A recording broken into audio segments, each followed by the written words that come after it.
My girlfriend said you're too nice. I prefer bad boys mocking my loyalty.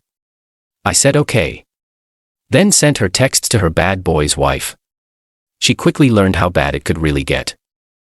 I 27 male just ended things with my girlfriend Natalie 25F in the most satisfying way possible.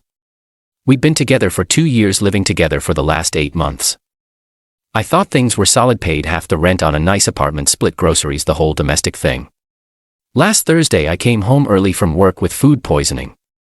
Wasn't texting because I was focused on not puking in my car. When I walked in, Natalie was on the couch FaceTiming someone. She didn't hear me come in. He bought me flowers again yesterday. It's so predictable. Male voice from her phone. Sounds rough, baby. When I buy flowers, it's after I've done something wrong. Laughter. Right. Like, where's the excitement? Where's the passion? He's just so nice all the time. It's boring. Good thing you got me then. Tuesday was incredible. When can I see you again? Wife's got book club Friday night. Come over around 8. Wife. I backed out quietly, went to my car and sat there processing. Natalie was cheating with a married man while mocking me for being loyal. Nice. Drove around for an hour, came back, acted normal. She asked about my day, kissed me hello. I kept it together. Mentioned I felt sick, went to bed early. Friday morning while she showered, I did something I'd never done before. Looked through her phone. I know. But wife kept echoing in my head. Found him immediately. Dexter Monroe, 32, married, 2 kids according to his socials. Works at some investment firm. Texts between them going back 3 months. Started professional. He was a client at the PR firm where she works. Then flirty, then explicit. Some highlights. Him, my wife thinks I'm at the gym. Let her, good thing I'm your workout. You make me feel alive again. That's what bad boys do not like, my boyfriend Lil. Still can't believe you're with that square. Not for much longer. Just need to figure out the apartment situation. The apartment I was paying half of. Cool. Scrolled more. Found the smoking gun. A text from last week. Her, babe, I'm late. Late for what? My period's, stupid. Oh shoo. What do we do? Relax. I'll handle it. Might be good leverage though. Leverage. She was going to baby trap this married man. I screenshot everything. Emailed it all to myself, put her phone back, went to work like normal. She texted her usual, have a good day, babe. I replied with my usual, you too. Meanwhile I was building my plan. First step, find the wife. Dexter's social media was mostly locked down, but guys like him always slip up. Found a tagged photo from his company Christmas party. Dexter and Valerie Monroe at the photo booth. Valerie Monroe. Click through to her profile. Interior designer, small business owner, mom of 2 boys 6 and 4 years old. Her latest post was about date night with hubby from 2 weeks ago. While he was texting my girlfriend about her mouth, I sat on this all day. Part of me wanted to just confront Natalie, pack my stuff, leave. But then I remembered her laughing about how nice and predictable I was. How boring my loyalty was. Okay. Let's be unpredictable. That night Natalie got dressed up, going to Sabrina's for wine night. Have fun, babe. Kiss goodbye. Door closes. I waited exactly 10 minutes, then got to work. Created a throwaway email. Attached every screenshot. Wrote a simple message. Valerie, you don't know me, but I think you should see these. My girlfriend is having an affair with your husband. I just found out. The timestamps show when he said he was at the gym or working late. There's also discussion about a possible pregnancy and leverage. I'm sorry to be the one to tell you this way, but you deserve to know. A fellow betrayed partner sent. Then I started packing. By 11 p.m. I'd moved everything I cared about to my buddy Thomas's place. Left all the furniture. It was mostly hers anyway. Typed up a simple note. Natalie, I know about Dexter. His wife knows too. The apartment is yours. I've paid my half of this month's rent. My name comes off the lease Monday. P.S. Turns out being nice includes letting you figure out your own mess. Good luck with your bad boy. Your boring ex left it on the kitchen counter with my tea. My phone started blowing up at 11:47 p.m. Update 1. Holy hell. The fallout was immediate and spectacular. Friday night after I sent the email and left, apparently Valerie opened it during her book club. According to what I pieced together later, she excused herself, drove straight to her house, and found Dexter and Natalie in her bed. Her bed. I know this because Natalie called me 47 times between midnight and 3 a.m. I didn't answer. The voicemail started angry, progressed to panic, ended in sobbing. What did you do? His wife just showed up. This is insane. Pick up the phone right now. She's calling the police. I'm at the police station. I need you to answer. Please. Please call me back. I have nowhere to go. Saturday morning I woke up at Thomas's to text from numbers I didn't recognize. Unknown 1. This is Dexter. We need to talk man to man. Unknown 2. Hi. This is Valerie Monroe. Thank you for telling me. Can we talk? I responded to Valerie. Of course. Right.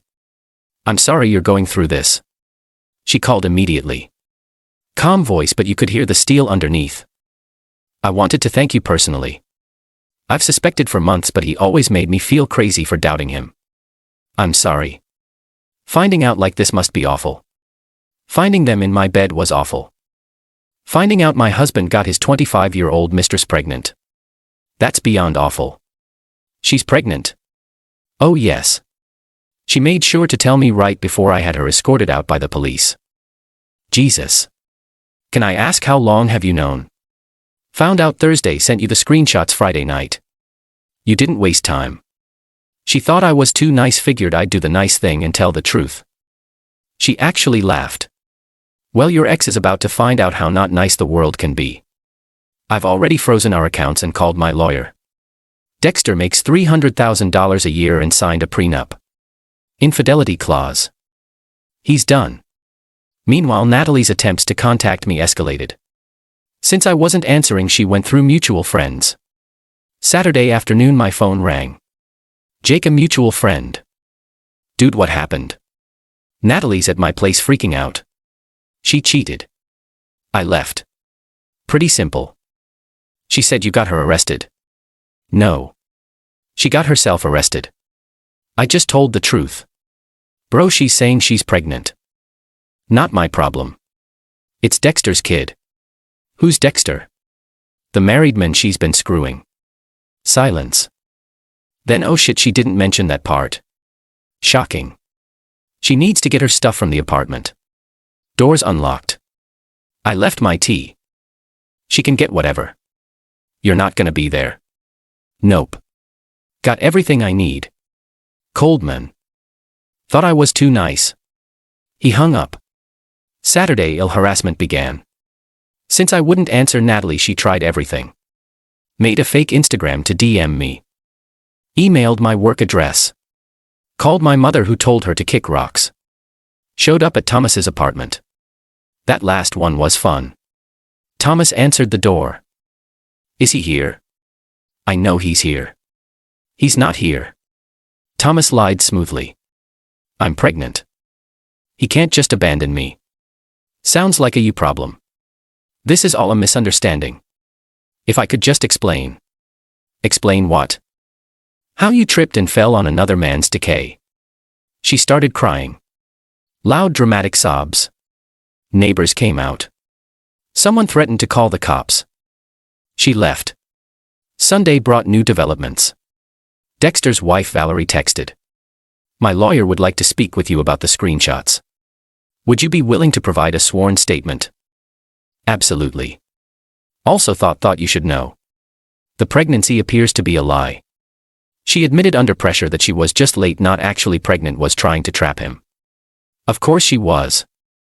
Then Dexter himself showed up at Thomas's place. Different approach than Natalie. All business, bro. We need to squash this, he said when Thomas answered. I came to the door. Nothing to squash. Look, I'll pay you $50K to delete everything and tell my wife you made it up.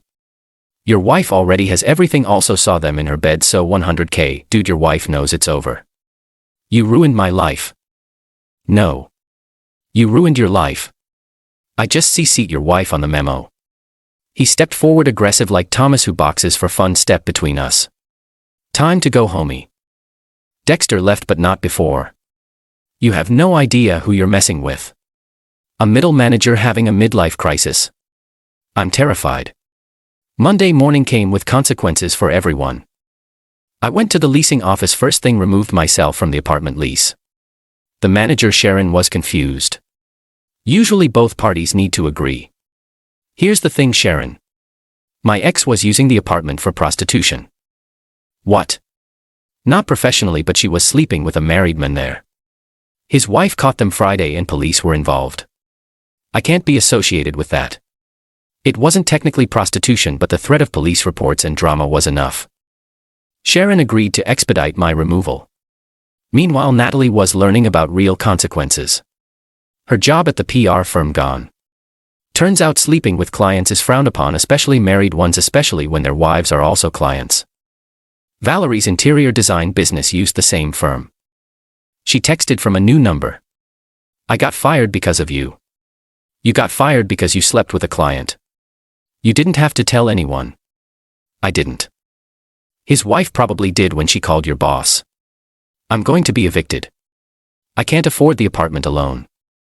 Should have thought of that before needing a bad boy. I hate you.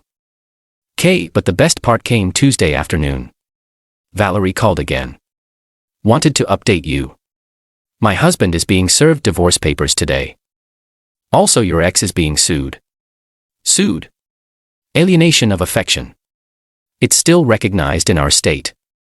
My lawyer says the text where she discusses leverage and admits to knowing he was married make it a slam dunk. Wow. She's looking at significant damages, especially since she discussed intentionally getting pregnant to extort him. Holy shut. Play stupid games. Win stupid prizes. We actually laughed. Final update. The complete destruction of Natalie's life has been something to witness.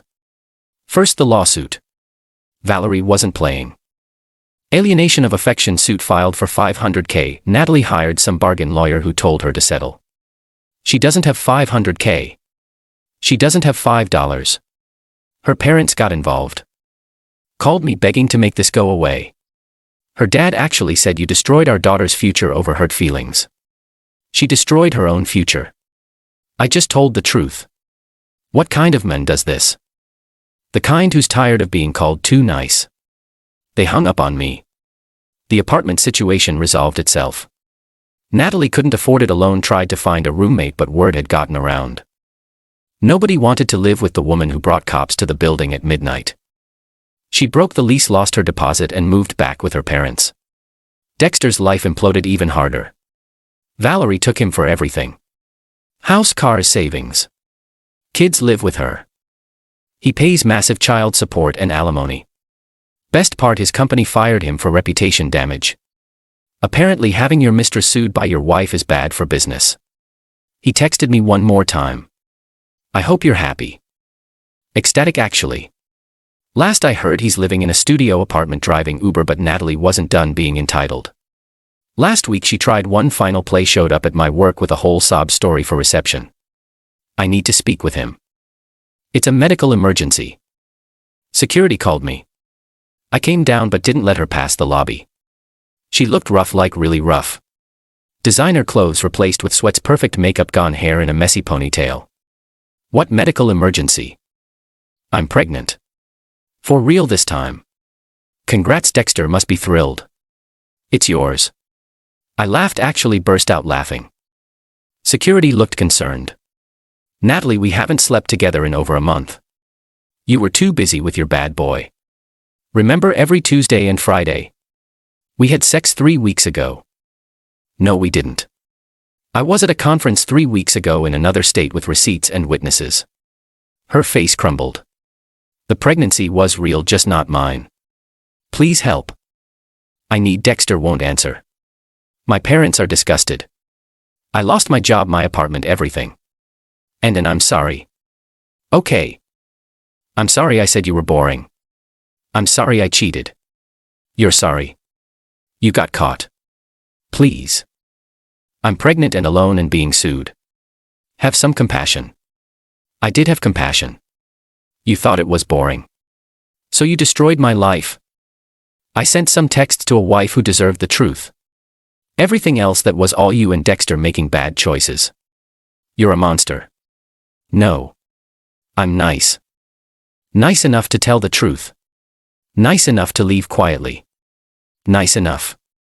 Nice enough to not make your life harder than you already have, but not nice enough to save you from your own consequences. Security stepped forward. Ma'am, time to go. She left screaming about lawsuits and revenge. Security banned her from the building. That was a week ago. Yesterday I got one final update from Valerie. She settled the alienation suit for $50 plus Natalie signing an NDA. Natalie's parents paid it to make everything go away. Valerie's donating it to a women's shelter. Poetic justice, she said. As for me, I'm good. Better than good. Started seeing someone new. A teacher named Grace who thinks bringing flowers is sweet, not boring. She actually appreciates nice. Natalie wanted a bad boy. She got one. A married one who ruined her life and left her pregnant and sued. Meanwhile, her too nice boyfriend just told the truth and walked away. Guess being nice isn't so boring after all. It's just smart enough to know when to stop. The last text I got from her was, "I hope you're happy ruining lives." I didn't respond. But yeah, Natalie. I'm pretty happy. Turns out watching karma deliver consequences to people who mock loyalty is actually quite satisfying. Enjoy your bad boy consequences. I'll be over here being predictably happy without you.